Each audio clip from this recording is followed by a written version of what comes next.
Assalamualaikum warahmatullahi wabarakatuh. Kembali lagi bersama saya di mata kuliah Sistem Operasi. Sebelumnya, perkenalkan nama saya Rafitra Utari dengan nomor induk mahasiswa 120 5011 3980. Saya berasal dari jurusan Teknik Informatika semester 4 kelas H.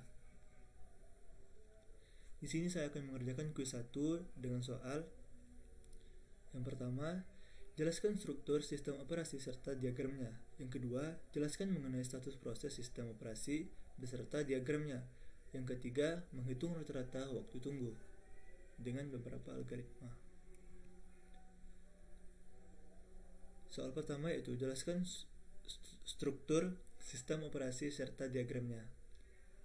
Struktur sistem operasi terdiri dari struktur sistem MS-DOS, struktur sistem Unix, pendekatan terlapis. Yang pertama yaitu struktur sistem MS-DOS. MS-DOS dirancang oleh orang-orang yang tidak memikirkan akan kepopuleran software tersebut. Sistem operasi tersebut terbatas pada perangkat keras sehingga tidak terbagi menjadi modul-modul. Meskipun MS-DOS mempunyai beberapa struktur, antarmuka dan tingkat fungsionalitas tidak terpisah secara baik, sehingga tidak ada proteksi hardware. Oleh karena itu, orang mulai enggan menggunakannya. Sini dapat kita lihat yaitu terdapat program aplikasi, program sistem resident, device driver dari MS-DOS, dan device driver dari BIOS. Yang kedua yaitu struktur sistem Unix. Sistem operasi Unix atau original Unix juga terbatas pada fungsi perangkat keras dan struktur yang terbatas. Unix hanya terdiri dari dua bagian, yaitu kernel dan program sistem. Kernel dapat kita lihat pada gambar, kernel berada di bawah tingkat antarmuka, sistem call, dan di atas perangkat lunak secara fisik. Kernel berisi sistem file, penjadwalan CPU, manajemen memori, dan fungsi sistem operasi lainnya yang ada pada sistem call berupa sejumlah fungsi yang besar pada satu level. Struktur sistem Unix dapat dilihat pada gambar di samping.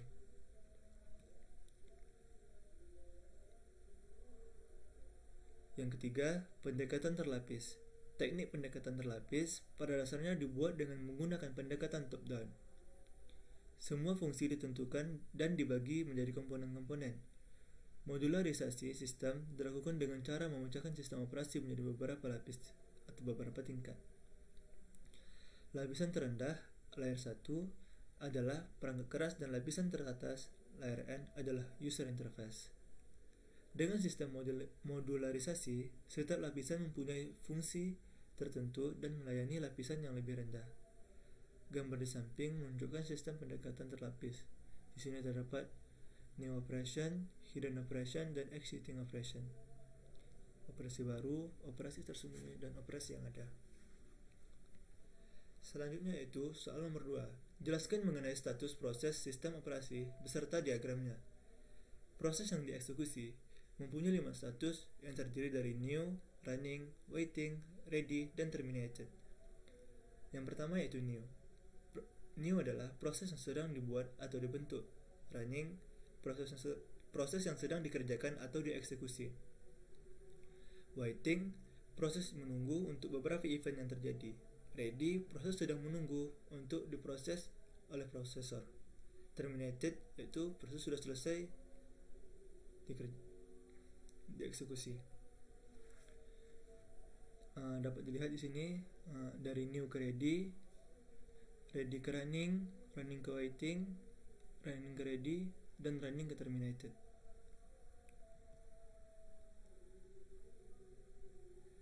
Yang ketiga, ada 4 buah proses yang datang berurutan. Hitunglah waiting time rata-rata dari keempat proses tersebut dengan menggunakan algoritma. Yang pertama yaitu algoritma first come first serve. Yang kedua, sort test job first, non-preemptive, dan preemptive. Yang ketiga yaitu round robin, FCFS, dan preemptive. Yang pertama yaitu first come first serve. Di first come first serve ini, proses yang proses yang datang pertama akan duluan dilayani, tidak peduli burst time-nya panjang ataupun pendek. Contohnya di sini yaitu proses 1 datang pada waktu 0 dilayani hingga sampai ke waktu 7 sesuai dengan burst time-nya. Barulah P2 dan dilanjutkan dengan P3 dan P4. Dan dapat dilihat waktu tunggunya itu P1 sama dengan 0, P2 sama dengan 7 dikurang 2 sama dengan 5, P3 sama dengan 11 kurang 4 sama dengan 7, P4 sama dengan 12 dikurang 5 sama dengan 7. 12 kurang 5 ini yaitu waktu kedatangannya, P4 adalah 5, dan waktu dikerjanya adalah waktu diprosesnya itu di waktu ke-12, maka itu 12 dikurang 5 sama dengan 7. Total semuanya yaitu 19, dan rata-rata waktu tunggu yaitu 4,75 satuan waktu. 19 dibagi 4. Yang kedua, test job first non primitive. Di sini, jika proses yang datang memiliki arrival time yang sama, maka proses yang burst time-nya paling kecil dan pendek akan dilayani terlebih dahulu. Seperti contohnya sini, P1 datang terlebih dahulu, diproses sampai waktu ke-7, dan dilanjutkan dengan P3 karena P3 memiliki burst time yang lebih pendek. Diteruskan oleh P2 dan P4 yang memiliki burst time yang sama yaitu 4 dan 4. Maka didapatlah waktu tunggu yaitu P1 sama dengan 0, P2 sama dengan 8 dikurang 2 waktu kehadiran, dan waktu dikerjakannya sama dengan 6, dan P3 yaitu 7 kurang 4 sama dengan 3, P4 12 dikurang 5 sama dengan 7. Totalnya adalah 16. Jadi rata-rata waktu tunggu yaitu 4 satuan waktu, 16 dibagi 4. Yang ketiga, shortest job first primitive. Di sini, jika suatu proses yang sedang dikerjakan, kemudian ada proses lain yang datang di mana burst time-nya lebih kecil dari sisa waktu proses yang sedang dikerjakan, maka proses lain akan dikerjakan terlebih dahulu dan sisa proses tadi akan dikembalikan ke ready queue. Sini dapat dilihat P1 datang di waktu 0 dan P2 datang di waktu 2 langsung dikerjakan, dan sisa dari P1 mengantri di belakang. Dilanjutkan dengan P3 yang datang di waktu 4, dan dilanjutkan dengan P2 karena P3 sudah selesai karena burst time-nya 1. Maka didapatlah waktu tunggunya yaitu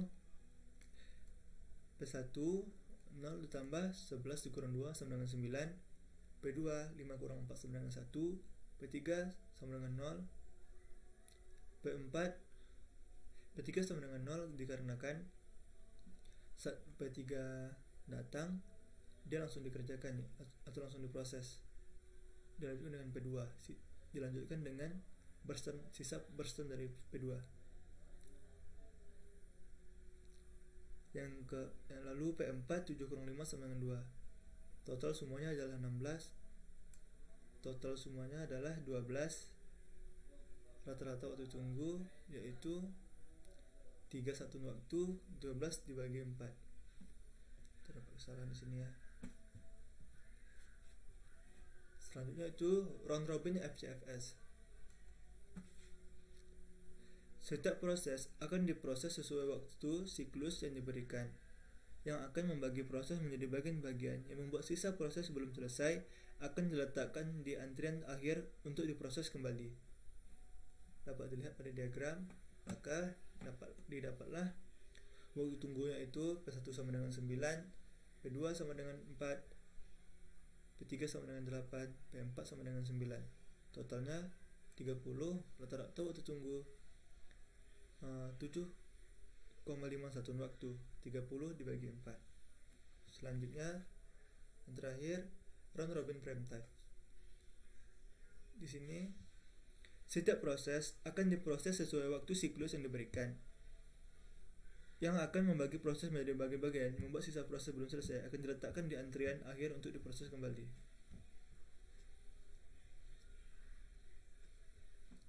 dapat dilihat pada gambar ini, yaitu P1.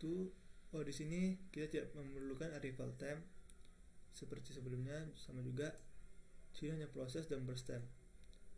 Dari sini kita dapat tunggunya itu P1 sama dengan 9, P2 sama dengan 1, P3 sama dengan 0, P4 sama dengan 5, total semuanya ada 15. Jadi rata-rata waktu tunggu adalah 3,751 waktu.